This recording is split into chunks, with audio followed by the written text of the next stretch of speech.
Uy, si ate. Si ate.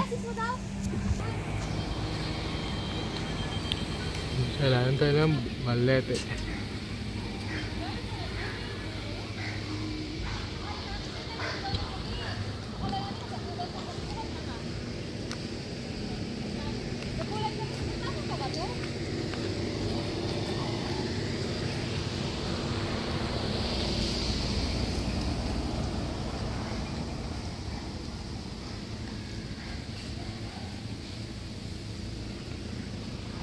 Casa Meliacala.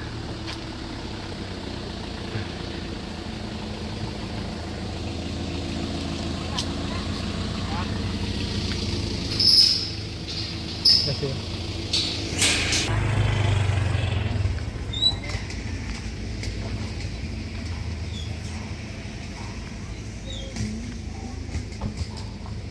sinadya kuya, gubat eh.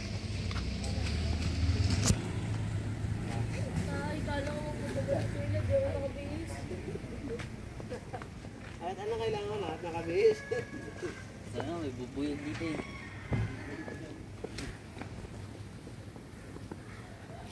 Yeah. Ang ginagawa ni Papa dati.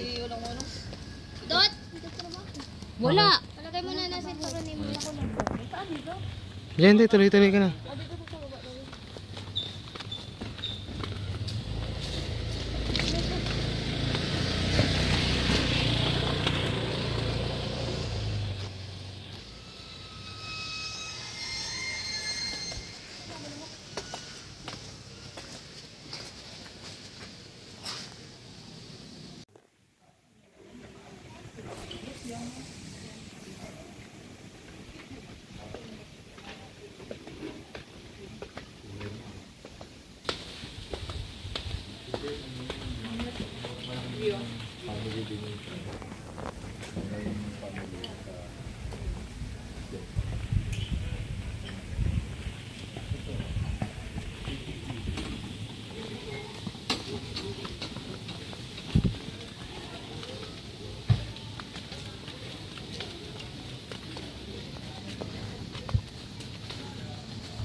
Maganda.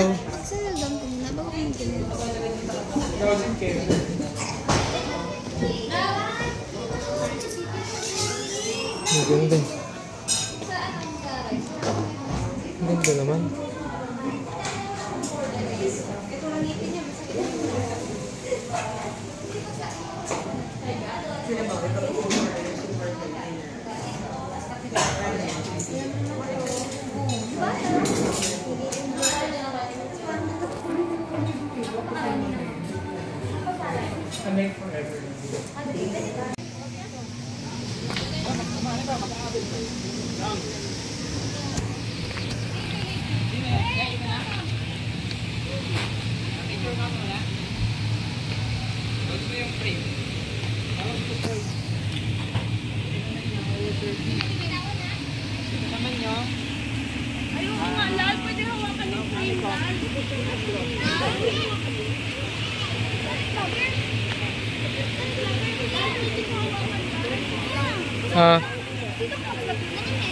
Bakit? Ilog muna. Kasi nature nga eh. Wala talaga sa bilbil eh.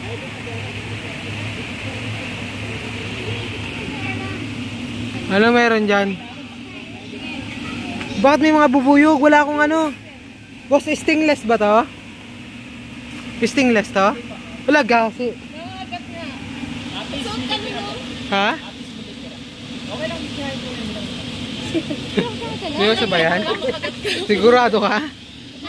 Okay lang naman mga gano'n. Ako, naistingnan kanina ito. Magalang konti. Lal, pwede pala sa hawakan na. O, tara, hawakan na dyan. Ate, mansa ka. Ay, dali ko, Ben.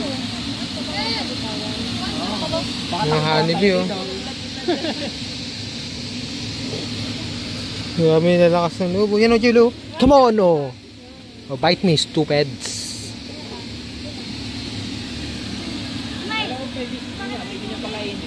Saan pa?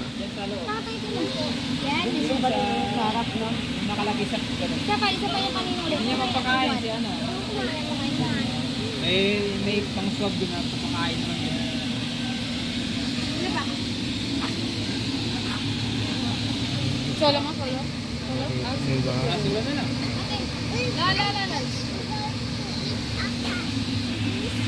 La. Si Puy tsaka si Sally. Hindi mo pa alam doon yung kwento ng queen yan. Ikaw din, Dot. Oh, magkakwento pa si Kuya sa'yo. Bilis na. Ah, sige na.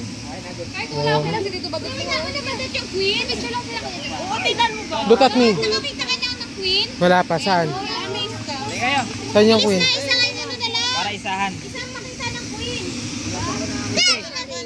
Ang queen kasi na-stress din pabalik-balik. Oo. Isa na Saan? lang dito lapit. Saan yung queen dyan? Hanapin mo yung queen mo. Hanapin mo. Yan ah. Ayun may kulay ko. Nakita nga. Dito sir. May kulay yung queen. Nilalagyan pala siya ng... May nagpupo dito. Plastic. Nilalagyan. Oh, ano yan? Baka sa ibon. Iba yung ano niya, yung point niya. Baka yan, oh. Nagkayala